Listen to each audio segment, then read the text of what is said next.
you notice your gum level going down like this, or even like this, then you need to be bothered. This means that your gums are receding and it's a sign of gum disease. Gum recession happens when your gum tissue begins to pull away from your tooth, exposing the roots underneath, and this can actually increase the risk of tooth sensitivity, decay, infection, and even tooth loss. As gum recession occurs, you can have pockets or gaps that form between the gum tissue and the tooth, which makes it very easy for bacterial plaque and tartar to accumulate. If this is left untreated, the supporting structures, which are the gums, the ligaments, and the bone that hold your teeth, can become severely affected, which can ultimately result in tooth mobility and tooth loss. Some of the common causes of gum recession are gum disease, or better still, periodontal disease. This is actually an advanced stage of gum disease where the supporting structures of the tooth are already affected. The common cause of gum disease is actually poor oral hygiene. Poor oral hygiene can actually lead to the accumulation of bacterial plaque and tartar along the gum line and even below the gum line. When this is left untreated,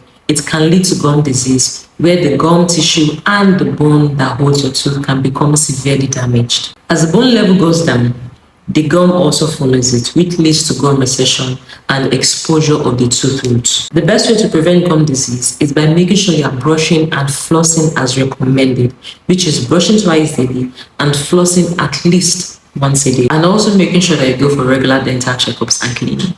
Another common cause of gum recession is brushing too hard or brushing vigorously. A lot of people, and I mean a lot of people, believe that the harder they brush their teeth, the cleaner their teeth becomes. But that is very wrong. When you brush too aggressively, over time, the force that is being exerted can actually wear away your enamel and also wear down your gum tissue. That is one reason we do not advise the use of a hard bristle toothbrush. You can imagine brushing too hard and then using a hard bristle toothbrush.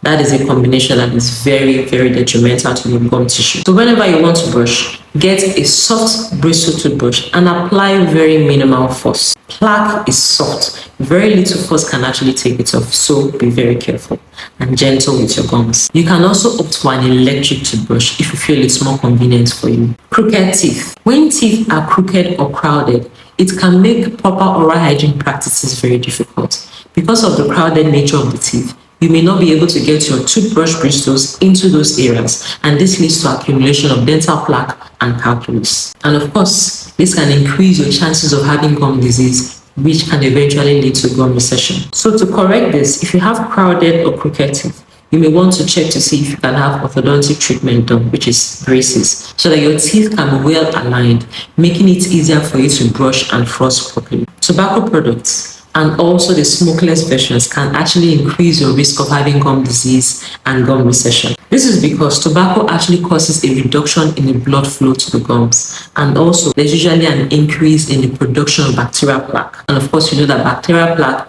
increases your chances of having gum disease. Your best bet is to quit smoking tobacco completely, and not just tobacco, even other smokeless versions like vaping, hookah, and e-cigarettes. All those are also very dangerous to the health of your gums. And also, they are toxic and they can actually increase your risk of having oral cancers, lip and tongue piercings. These can actually increase your risk of gum recession. Whenever you're chewing or speaking, you can actually have your piercings rubbing against your gum tissue repeatedly.